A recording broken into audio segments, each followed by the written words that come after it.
trauma can deeply impact mental, emotional, and physical well-being. We know that nearly 2/3 of Canadian adults have experienced at least one potentially traumatic event in their lives. And perhaps you know that from personal experience.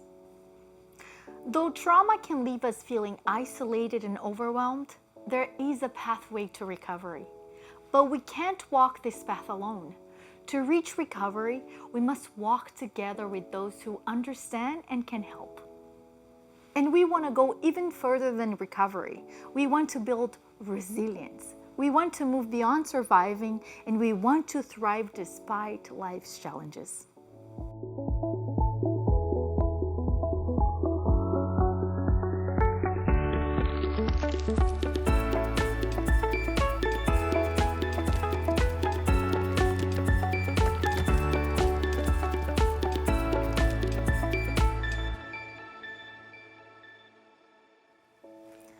Welcome to Beyond the Surface.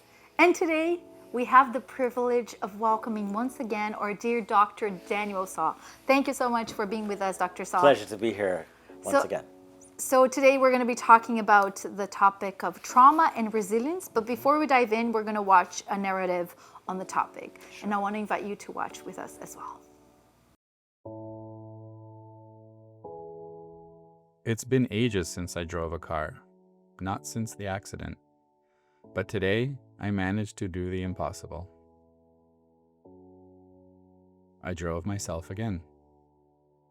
It didn't happen overnight. It was gradual. It started with finally being able to talk about the accident. I turned off all phone notifications and music instead of song hopping on the radio or using my phone. Anything I could do to minimize distractions. And I gave myself permission to pull over if I needed to. All these things helped a lot. I was still scared and had to do a lot of slow, deep breathing, but I made it safe and sound. I impressed myself. I'll never forget how bad the accident was, but I survived. And now I'm so grateful to be alive. There's so much to enjoy in life. It was hard to see it for a while after the accident, but now I do.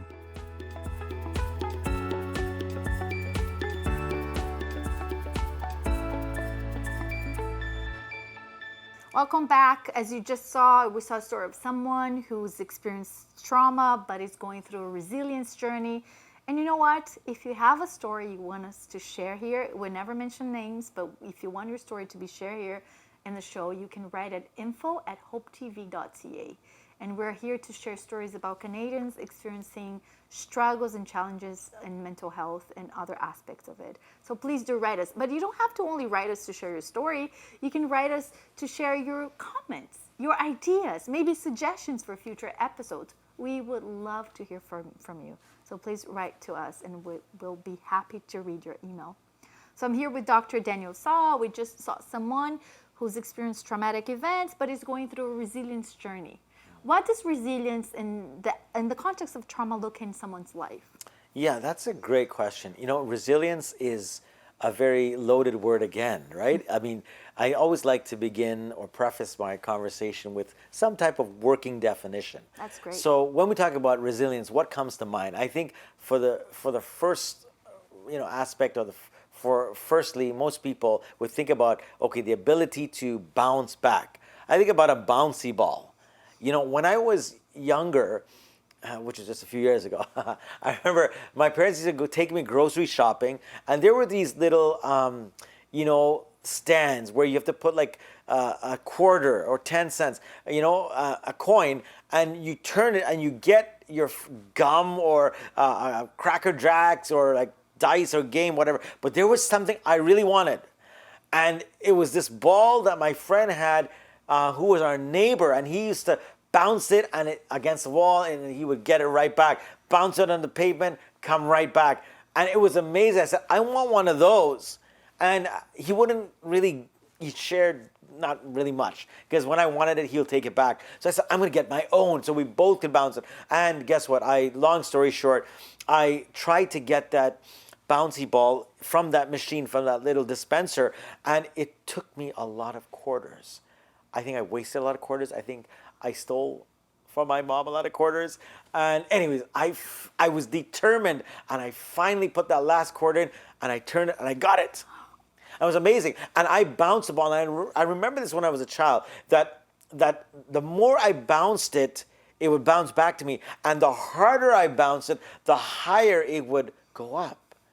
And not until years later did it dawn on me that resilience is that ability to recover, to withstand, to adapt through some type of disruption or disturbance, which we defined trauma as before, this deeply distressing, disturbing, disrupting experience. And so resilience is the parallel of trauma that allows someone to weather and to somehow be able to manage it in a healthy way, right? So you're able to have almost like this, now I wouldn't say an armor, but you have this internal armor, as it were, that kind of protects you and preserves you so that you can continue to live life. I love this because it gives hope, right? Many of us will experience trauma or have experienced trauma at some point in our lives. Certainly. But it doesn't have to define our story. I love it. It doesn't. And it's not a death sentence. It's not a final sentence. It's not like, okay, you're written off because of trauma. And what are the other important aspects of resilience you think you can share with us? Yeah, I think that resilience can be seen in many ways. There's many, shall we say,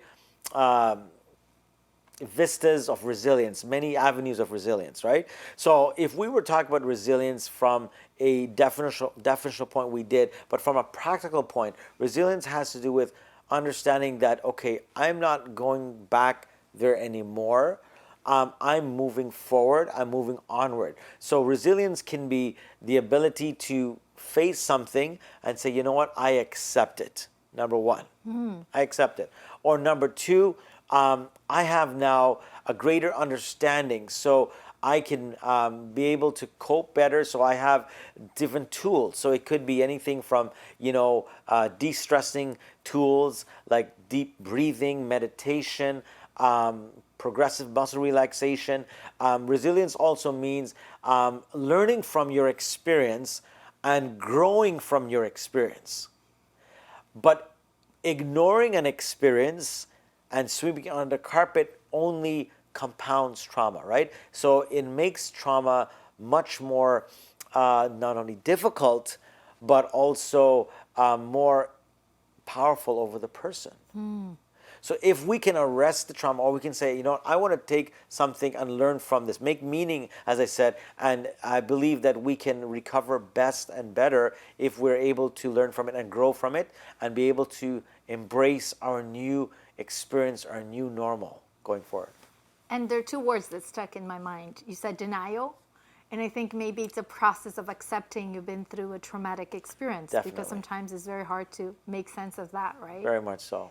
And the one about avoiding it. How Yes. often do we see people, or maybe ourselves, avoiding challenging topics or difficult situations because we think by avoiding them, by That's not right. talking about them, they go away. Yeah. But it sounds that's not true. No, that's actually not true. That's a myth, actually. And I think we need to debunk that. We wish we could just blow it away, or we can just, flush it down. But here's the thing, that it doesn't just go away. You have to deal with it, right? So again, a reference of something I shared in another episode, and that is being able to confront or address a situation. If we're not able to confront it or face it, like face off with it, then guess what? It may come back in the future in another way, manifesting itself to haunt us, to affect us, to really, disrupt our lives. So I think if we're able to face head on, hard as it may be, humanly speaking, we will be able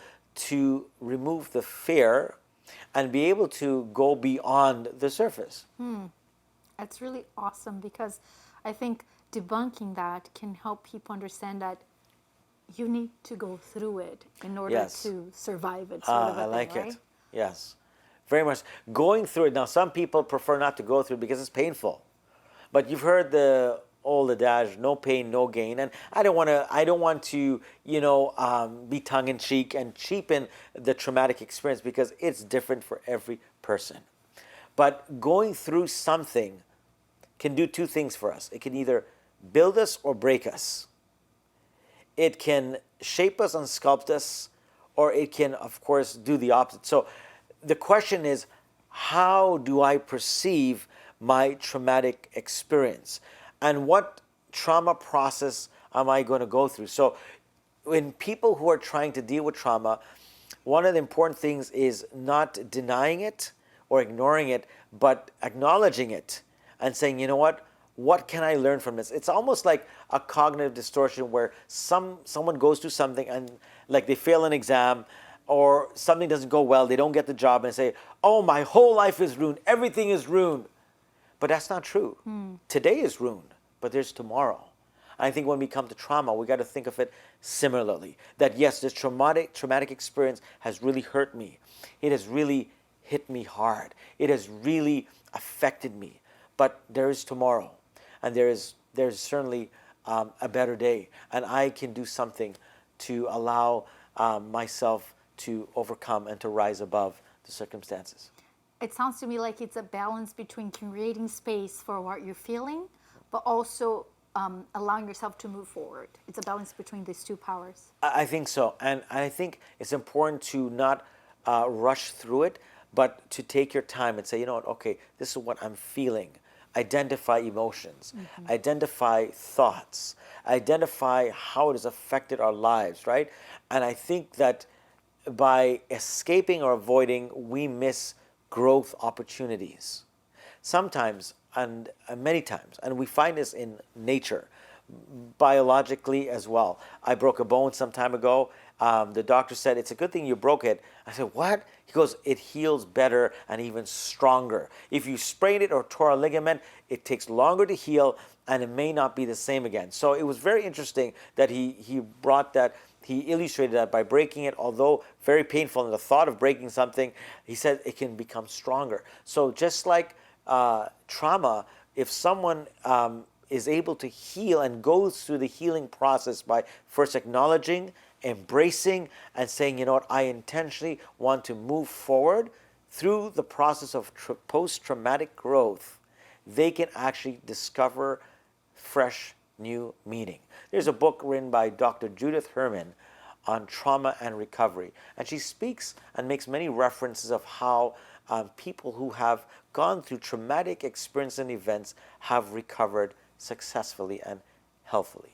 That's wonderful. It's so hopeful. And I just want to further discuss with you this topic, but we need to take a short break.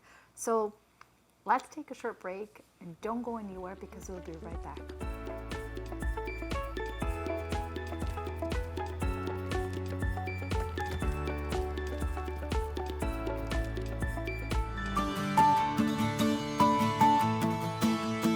In a Canada facing uncertainty, We believe there's more to life. from mental health to faith journeys, From finding purpose to discovering love's perspective. Hope Channel Canada brings light to life's deepest questions. Because there's more to your story. Hope Channel Canada, there's more to life. Visit hopetv.ca.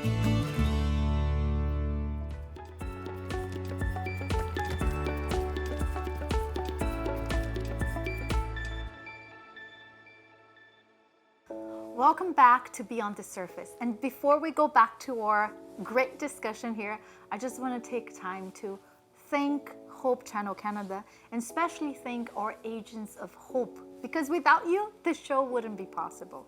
So if you're watching right now and you want to support shows like Beyond the Surface, or even future episodes of Beyond the Surface, you can do so by becoming an agent of hope, and the information is on your screen.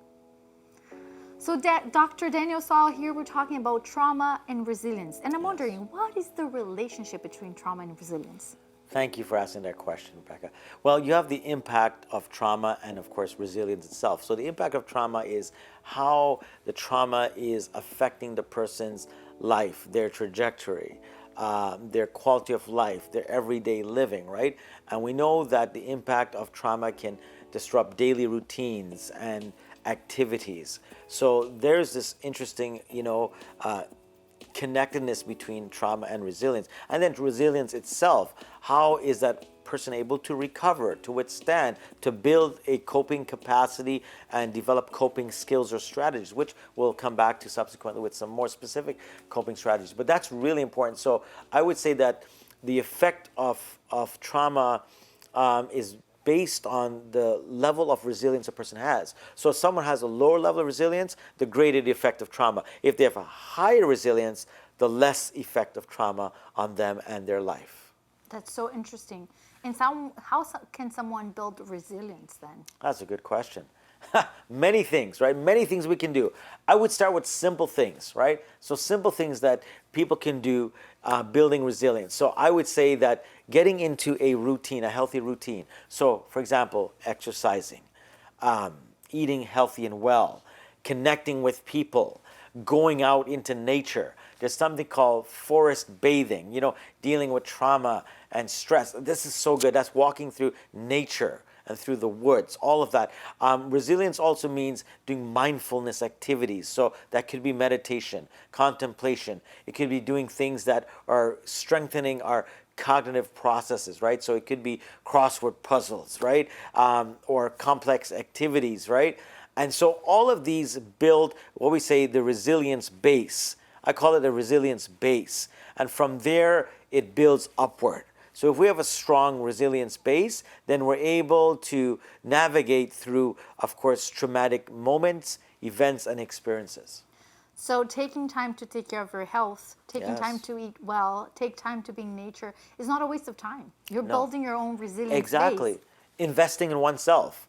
And going back to some other coping strategies, like you just touched on it, of course, seeking professional help is very important, right? Because as we said, that sometimes we just can't do it alone. We need someone who is that third party, that listening ear, that sounding board. And then, of course, social support groups. That's essential, right? I mean, having the ability to be with people who've gone through something similar to you and you can relate to, that is so helpful. Someone who can say, you know what, they can empathize with us. And then thirdly, self-care. You kind of touched on it before. Self-care. We cannot ignore the importance of self-care. Self-care is not being selfish, because if you don't take care of yourself, you can't take care of others. You have nothing to give. It's like, of course, using this cup here. You know what? If I have an empty cup, then I cannot fill someone else's cup. So it's very important to engage in self-care activities, anywhere from that personal time of meditation, contemplation, exercise, eating, exercise, social engagement. Self-care is indispensable for building resilience. That's incredible. And you don't have to spend a lot of money to build resilience. Sounds Not at like all. it. There's some things that are within reach. Yes. Practical things, reading a book, listening to a podcast, right? There's so much resources online. And I wonder about the sorts of psychotherapy for trauma. Is there specific psychotherapy for people who experience trauma? Because there's so many varieties of psychotherapy out there, right? Yes. I would suggest, of course, a trauma-informed approach. So a trauma-informed approach has to do with someone who is using a trauma-based technique or modality to help someone who's been through trauma. So they might be going through something called using different techniques, such as CBT, as we know commonly, mentioned for cognitive behavioral, therapy. Then you have exposure therapy. Of course, you might have something called emotionally focused therapy, and even some people use EDMR for deep trauma. So that's eye desensitization, reprocessing therapy. So that is a very specific, precise type of traumatic or treatment or therapeutic intervention.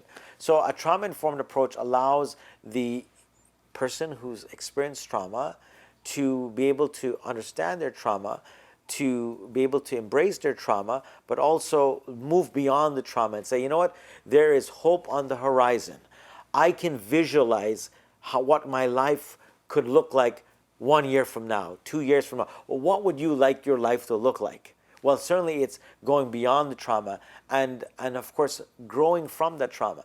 And as I said before in our earlier the earlier aspect of our session today, I think that if someone can take a page from nature, they can see that when you find meaning out of your trauma, you grow from it. And you know what? Not only do you grow personally and you enrich yourself, but you can actually help other people who are also experiencing trauma. And I know that some people find a deeper meaning when they can support others from the things they have experienced themselves, right? I think you're spot on with that. The ability to connect with someone beyond the surface. I remember reading a book called Veneer, Living Deeply in a Surface World. And trauma is not surface. Trauma is deep. It affects the core of the individual, of the person. And people are looking for authenticity. And if they can find that authenticity, they can connect with someone, you know what? They stand on vantage ground to heal, to overcome, to recover, to build that resilience that's going to take them to the next chapter of their life. That's so powerful, Dr. Saugh. I just want to take a moment to invite a couple of friends to offer their insight into the topic today. So please, I want to welcome Mike and Pam Tucker to share what their thoughts on trauma and resilience.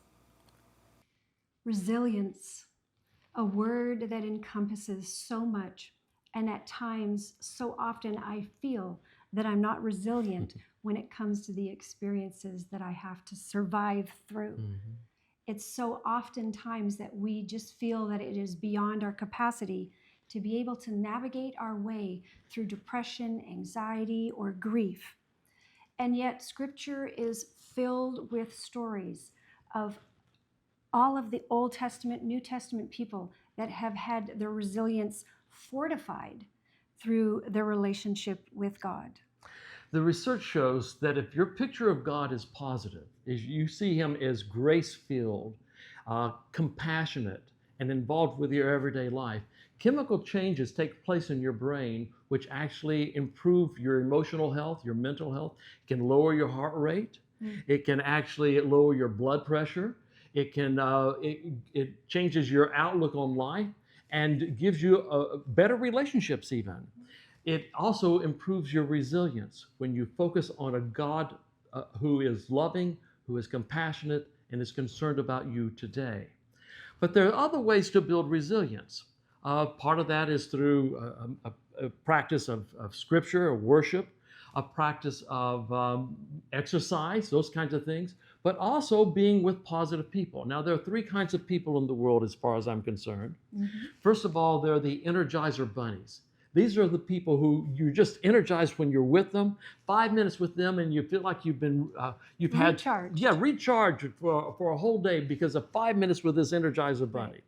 Then there's a second category of people. We'll call them the neutrals. They don't impact you positively or negatively. They don't cost you anything. They're just okay, and that's fine to be around them. But then the third group of people I've referred to in two ways. One is the life force vacuum. They just kind of suck the marrow out of your bone. Or more graciously, I refer to them as EGRs, extra grace required. The extra grace required people take something from you. They do. They cost you something, whereas the Energizer bunnies give you something. In order to build resilience, you spend less time with the EGRs, the extra grace required, because they're going to cost you something. You're going to feel drained by that experience. You spend more time with the Energizer bunnies because they make you feel positive. So spending time in the presence of a positive, loving, compassionate God, focusing on that individual through worship and prayer and meditation, and then focusing your time spending it with Energizer bunnies. Those are things which help build resilience so that when the bad times come, you'll be able to spring back and withstand it. Thank you so much, Mike and Pam Tucker, for your insights and thoughts. And I want to come back here to Dr. Daniel Saugh. This is such an important topic. I want to hear your final thoughts on trauma and resilience. Absolutely. So, going back to the trauma-informed approach, I thought about some things. Number one, understanding trauma is very important. If we don't understand it, then we will not know how to navigate through it. Number two, I talked about something referring to creating a safe space, and that's really important. Creating a safe space because the environment that people enter into can re-traumatize them. And if we could avoid that, then that's really important for their healing and for their recovery. So creating that space that facilitates growth. You know, someone has said that we are a product of our environment. So our environment influences us. In fact, a lot of studies, there's been a plethora of research studies that have shown that where someone has grown up and experienced life can change the trajectory of their lives. So people who have grown up in a very traumatic situation, probably low socioeconomic status, violence, crime, all of that is traumatic. And we talked about the initial traumas, like you have primary trauma, and I want to talk about secondary trauma, or also known as vicarious trauma. So we can be traumatized by an event that has happened to us, to the individual directly, and also secondarily or vicarious through witnessing something taking place through another person or a set of circumstances. So trauma is all around us. We can't escape it. And the last part of the trauma-informed approach would be certainly empowerment. Empowering individuals, the person who's been traumatized, even in my own life, to take charge, to find meaning, to discover tools within a person, and that they can tap into that. And if they tap into that, they're more encouraged, and they're set on a platform to their path of recovery in a faster way. So empowering someone to discover those things within themselves will help them to build stronger resilience going forward. That is very powerful. Thank you so much. I just want to really thank you for the opportunity of having you with your expertise in trauma. It really enlightened the show, help us have hope, help us understand that there is a better way to deal with trauma. So thank you so much, You're Dr. very Daniel welcome. Saugh. And can I just leave this one last verse here? Yes. I want to leave this scriptural prescription. You know, I never like to leave without sharing a little bit of faith. It's found in the Old Testament, Isaiah chapter 26, verse 3. And it just says this, you, God, will keep the person in perfect and constant peace, the one whose mind is steadfast, that is committed and focused on you, both in inclination and character, because he trusts and takes refuge in you, God, with hope and confident expectation. So there is hope on the horizon as someone is able to build their resilience to know that there is a better day after their trauma. What a wonderful way to wrap us up on this episode. Thank you so much, You're Dr. very Saugh. welcome. My pleasure. And thank you so much for watching Beyond the Surface. I want to especially give thanks to our angels of hope, and I hope to see you next time.